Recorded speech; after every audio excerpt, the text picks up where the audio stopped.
దిగుదన్నా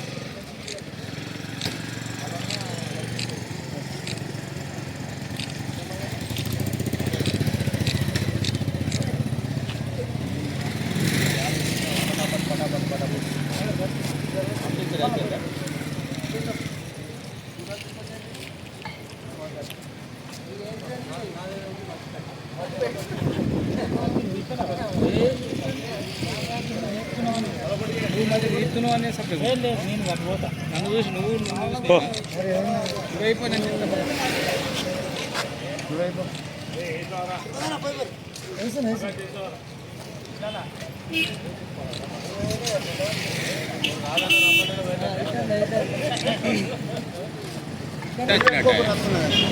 అన్న నా చెల్లకెళ్ళి అడిగింది సార్ మళ్ళీ అయిపోయాము అన్ని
మొత్తం అందరూ వేసిరా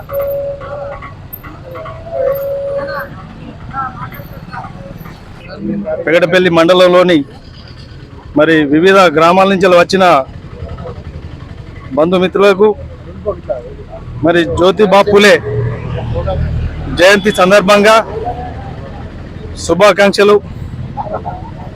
ఈరోజు మరి ఘనంగా మనకు జ్యోతిరావు బాపు ఫులే ఆశయాలను మరి కొనసాగించుకోవడానికి మంచి అవకాశం మరి ఈరోజు పెగడపల్లి మండలంలోని మంచి శుభ సూచనకైన ఆలోచన విధానం ఈరోజు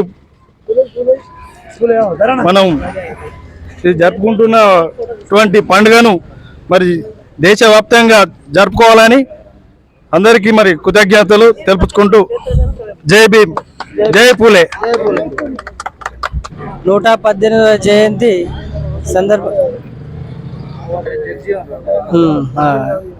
జయంతోత్సవానికి మన బహుజనుల ఆశాజ్యోతి కులాలకు మతాలకు అతీతంగా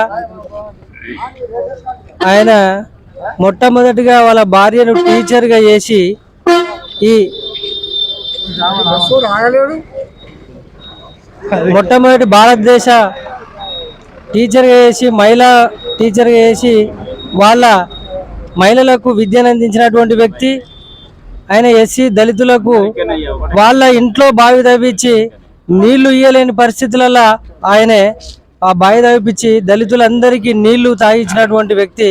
కులాలకు మతాలకు వ్యతిరేకంగా ఆనాడు కబీర్ దాసు, అశోకుడు, గౌతమ బుద్ధుని ఆదర్శాలను పుణికిపుచ్చుకొని ఇవాళ దళితులందరినీ ఐక్యం చేసి ఆ రోజు విద్యను అందించి వీళ్ళను విద్యాబుద్ధులు నేర్పి ఉద్యమాలకు పురికొల్పినటువంటి వ్యక్తి.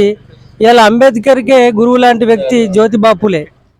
ఇవాళ ఆనాడు ఉన్నటువంటి కుల వ్యవస్థలో కుల నిర్మూలన కోసం అహర్నిశలు కృషి చేసినటువంటి మహానుభావుడు జ్యోతిబా ఫులే. అలాంటి వ్యక్తికి ఇవాళ మనం ఘనంగా జయంతోత్సవాలు నివాళులర్పించడము మంచి పరిణామము. భవిష్యత్తులో ఈ బహుజనులందరూ ఏకమై ఇంకా ముందు ఐక్యతతోటి పోరాడి మన హక్కులను సాధించుకోవాలి. ఆయన ఆశయాలను పుణికిపుంచుకున్నటువంటి వ్యక్తులు ఎవరైతే ఉంటారో ఆయన వారసులుగా ఈరోజు ఈ దేశంలో నిలబడతారని చెప్పి చెప్తూ ముగిస్తూ ఉన్నారు.